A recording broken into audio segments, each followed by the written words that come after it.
crescerão flores nas terras secas, cheio de flores, o deserto cantará de alegria. Todos verão a glória do Senhor, verão a grandeza do nosso Deus. Fortaleçam as mãos cansadas, deem firmeza aos joelhos fracos. Digam aos desanimados, não tenham medo, animem-se, pois o nosso Deus está aqui. Ele vem para nos salvar. Então os cegos verão e os surdos ouvirão. Os aleijados pularão e dançarão, e os mudos cantarão de alegria. Pois fontes brotarão no deserto e rios correrão pelas terras secas. A areia quente do deserto virará um lago, e haverá muitas fontes nas terras secas. Aqueles a quem o Senhor salvar voltarão para casa, voltarão cantando para Jerusalém, e ali viverão felizes para sempre. A alegria e a felicidade os acompanharão, e não haverá mais tristeza nem choro. Assim eu desejo que a graça de nosso Senhor Jesus Cristo, o amor do Deus Criador e a comunhão do Santo Espírito sejam conosco. Amém. Eu me dirijo inicialmente às mães e aos pais das nossas crianças que serão batizadas hoje. O Mateu, a Léa, o Salvatore e o Nicolas. Martina e Mateus, Vida e André, Érica e Lucas. Como foi quando vocês souberam que estavam esperando as suas crianças? O que vocês sentiram? O que essa notícia mudou na vida de vocês? Alguém compartilha? Alegria. Alguma avó ou vô das crianças batizadas quer compartilhar com a gente como é que foi receber a alegria de que viria mais um neto, uma neta? Ou o primeiro, não sei, a primeira? Emoção? Agradecimento? Muitos sonhos, obrigada. Então, eu soube há pouco tempo que eu seria tia-avó, e tia-avó já resultei. Imagina se tu ficar avó, né? Avô, muito mais. Então, assim convido cada pessoa que está aqui a pensar no seu próprio universo, tá? Se em algum momento se tornou mãe ou pai, ou se é avô, bisavó e assim por diante. E com esse sentimento que a gente tem quando recebe uma notícia tão bonita, né? Quando começa a sonhar com aquilo que virá pela frente para essa criança, para a vida em família. Com esse sentimento, convido a ouvirmos o Evangelho de hoje, que é a canção de Maria, a mãe de Jesus, que ela entoou alguns dias depois de saber que estava grávida, quando então subiu as montanhas da Judéia e foi se encontrar com a sua prima Isabel. Aclamemos o Evangelho de Jesus Cristo cantando Aleluia.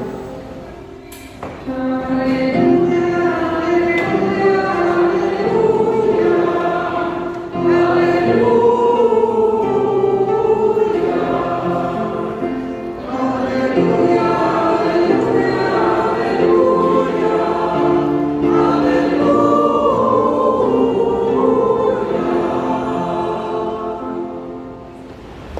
Então Maria disse: a minha alma anuncia a grandeza do Senhor. O meu espírito está alegre por causa de Deus, o meu Salvador, pois Ele lembrou de mim, sua humilde serva. De agora em diante todos vão me chamar de mulher abençoada, porque Deus, poderoso, fez grandes coisas para mim, e o seu nome é santo, e Ele mostra a sua bondade a todos que o temem, em todas as gerações. Deus levanta a sua mão poderosa e derrota os orgulhosos em todos os planos deles. Derruba dos seus tronos reis poderosos e põe os humildes em altas posições. Dá fartura aos que têm fome e manda os ricos embora com as mãos vazias. Ele cumpriu as promessas e fez aos nossos antepassados e ajudou o povo de Israel, seu servo. Lembrou de mostrar a sua bondade a Abraão e a todos os seus descendentes para sempre. Maria ficou mais ou menos 3 meses com Isabel e depois voltou para casa. Querida comunidade, nós estamos diante de 2 textos escritos em momentos muito distintos. O primeiro do livro do profeta Isaías, 600 anos antes de Cristo, e segundo Evangelho de Lucas, no primeiro século da era cristã. O profeta Isaías, em verdade, ele se dirige a dois grupos de pessoas, e o que elas têm em comum? Elas estão em sofrimento. O primeiro grupo a quem ele escreve tinha sido tirado lá da terra de Israel, da região de Jerusalém, e levado para a Babilônia, atual região ali do Irã, do Iraque. Tirada de uma terra, levada a outra, viveu no exílio. Já tinham se passado várias gerações e essas pessoas encontravam-se desanimadas. Uma palavra forte que é repetida no texto. Estavam desanimadas, estavam longe da sua terra natal. E de repente vieram os persas e libertaram essas pessoas do poder da Babilônia. Elas podiam voltar para a sua terra, mas já nem faziam muita questão. Dá para imaginar isso? Porque lá estava tudo destruído. E porque as gerações foram passando e as pessoas foram se acostumando a essa nova realidade, a essa sociedade babilônica. Então o profeta escreve para esse povo. Ao mesmo tempo, ele escreve para quem ficou em Jerusalém, a gente pobre da terra, a maioria agricultores, e estava tudo destruído, tinha tido guerra. Nós acompanhamos pela televisão alguns países em guerra já há um bom tempo. É horrível, é deprimente, é trágico. Então as pessoas que se encontravam ali no entorno de Jerusalém também estavam desanimadas. O solo não era fértil. Aí o que elas conseguiam produzir, tinham que oferecer aos persas, e quando era vendido, eram cobrados altos impostos. Ou seja, não tem gente feliz por trás desse texto, pelo contrário. Estava ruim e estava difícil, era um tempo de sofrimento. E para essa gente o profeta escreve. Ele vai nos contando que essas pessoas se sentem de mãos cansadas e joelhos enfraquecidos. Dá para imaginar isso? Mãos cansadas e joelhos enfraquecidos. É gente que está trabalhando, não tem o fruto merecido do seu trabalho, tem destruição à sua volta e não tem muitas perspectivas. E para essa gente ele anuncia o que parece ser impossível. Porque ele diz, olha, o deserto vai se cobrir de água e produzir flores onde antes só tinha terra seca. As pessoas cegas vão tornar a ver, as pessoas surdas a ouvir, e aquelas que têm mobilidade reduzida vão dançar de alegria. E um caminho vai se abrir pelo deserto para levar vocês de volta para casa. É muita esperança em todas essas palavras. Animem-se, levantem-se. É isso que ele está dizendo para essa gente cansada. E o que ele previu, o que ele anunciou, de fato aconteceu.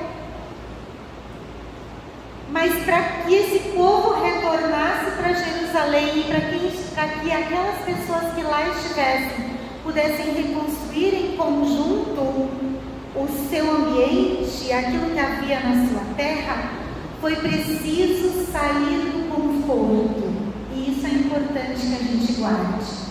Para que o novo acontecesse, foi preciso sair do conforto, sair dessa situação de opressão, ou sair de uma lamúria de quem fica só repetindo que está ruim, não está bom, está difícil. Sair da lamúria e envolver-se para que a novidade anunciada pelo profeta se tornasse concreta. Foi necessário desalojar-se, desinsalar-se, participar do novo que estava sendo anunciado. Segundo o texto, a gente ouviu nada mais, nada menos do que o Magnificat, que é o canto entoado pela Maria e entoado tantas vezes pelos coros, ou até pela comunidade reunida muitas vezes em cultos. Esse texto, redigido pelo evangelista Lucas, ele retrata um momento de pura sororidade entre duas mulheres, que é o amor genuíno que une as mulheres. Maria, Isabel, sua prima, duas mulheres grávidas à espera da novidade que Deus estava trazendo ao mundo por meio da sua gravidez. Magnificat é uma palavra latina que significa engrandecer, louvar. Maria, gente, se sentiu tão abençoada nesse momento da sua vida que ela louvou a Deus com profundo fervor, dizendo: minha alma engrandece ao Senhor. Engrandece por quê? Ela louva a Deus em primeiro lugar porque ela é uma moça pobre, sem nenhum destaque na sociedade do seu tempo, e ainda assim ela foi escolhida para ser a doce mãe de Cristo, como diz o reformador Martinho Lutero.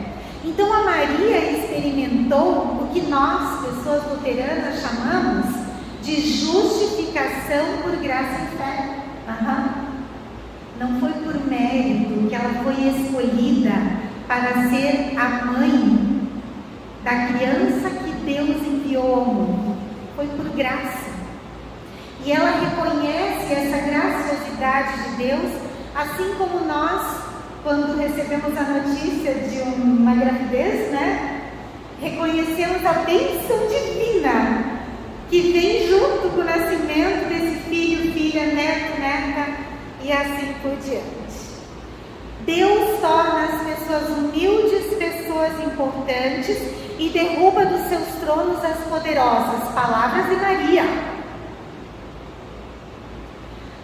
Deus certamente tinha outras possibilidades. O reformador Martinho Lutero escreveu um texto a respeito desse cântico de Maria, e ali ele diz assim: as filhas dos sumos sacerdotes e conselheiros de Jerusalém eram mais ricas, belas, jovens e cultas, mas Deus resolveu escolher quem? A Maria de Nazaré. Então a Maria louva a Deus em primeiro lugar por isso, porque sim, ela foi escolhida para acolher no seu ventre a novidade de vida que de fato traria esperança ao mundo. E em segundo lugar, ela louva a Deus com grande fervor, porque ela reconhece que Deus intervém na história da humanidade. O Lutero diz algo bem forte a esse respeito, ainda nesse texto. Ele diz: as grandes autoridades podem ser prejudiciais ou úteis para as pessoas. O coração humano, já por si mesmo, é atrevido, mais ainda quando tem poder, bens e honra.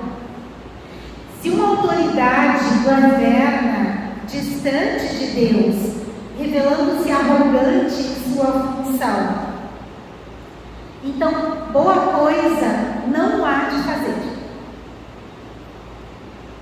E aí Deus não acaba com os governos, porque nós precisamos de alguém que faça gestão, mas Ele os troca onde há abuso, e assim Ele vai corrigindo o rumo da história. Percebem o evangelho desse texto? Percebem a esperança que esse texto nos traz sempre de novo? E o que é que esses dois textos, separados por 600 anos, têm em comum então entre si e conosco hoje? Ambos falam da ação de Deus e ambos nos convidam a esperançar. Na concepção do pedagogo, educador Paulo Freire, esperançar é esperar de forma ativa, esperar envolvendo-se para que aquilo que nós esperamos possa acontecer de fato. Para isso, então, é preciso que a gente faça o que aquele povo tanto tempo atrás teve que fazer. A gente precisa desassossegar. Tem que sair do lugar, gente. Não é esperar de braços cruzados. Nós precisamos nos desacomodar, nos desinstalar de onde nós estamos e nos movimentar em busca daquilo que Deus deseja para a gente. Sabe que a comunidade cristã já é um espaço onde a gente experimenta algo diferente. Não que aqui tenha pessoas perfeitas, não tem. Nós somos pessoas falhas, né? Carentes da graça de Deus como outras. Mas aqui na comunidade a gente vai experimentando relações diferenciadas entre nós. Então nós temos situações de cuidado mútuo, de consolo, de visitação, de oração. E por meio de todas essas atitudes e iniciativas, o novo vai acontecendo entre nós. O caminho vai se abrindo entre o deserto. As flores vão enfeitando o nosso cotidiano, que por vezes é tão árido. Nas palavras de Cora Coralina, muitas vezes basta ser colo que acolhe, braço que envolve, palavra que conforta, silêncio que respeita, alegria que contagia, lágrima que corre, olhar que sacia, amor que promove. E é nesse gesto de acolhida, nas redes de solidariedade, no espírito compreensivo de gente que sabe se perdoar e seguir em frente, que a gente vai descobrindo um novo tempo e vai fazendo parte do projeto de Deus. Eu encerro parafraseando o profeta Isaías: fortaleçam as mãos cansadas, deem firmeza aos joelhos fracos, digam, vocês também, nós também, as pessoas desanimadas, não tenham medo, animem-se, pois o nosso Deus está aqui. Amém. Feliz Navidad. Feliz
batizo em nome do Pai, do Filho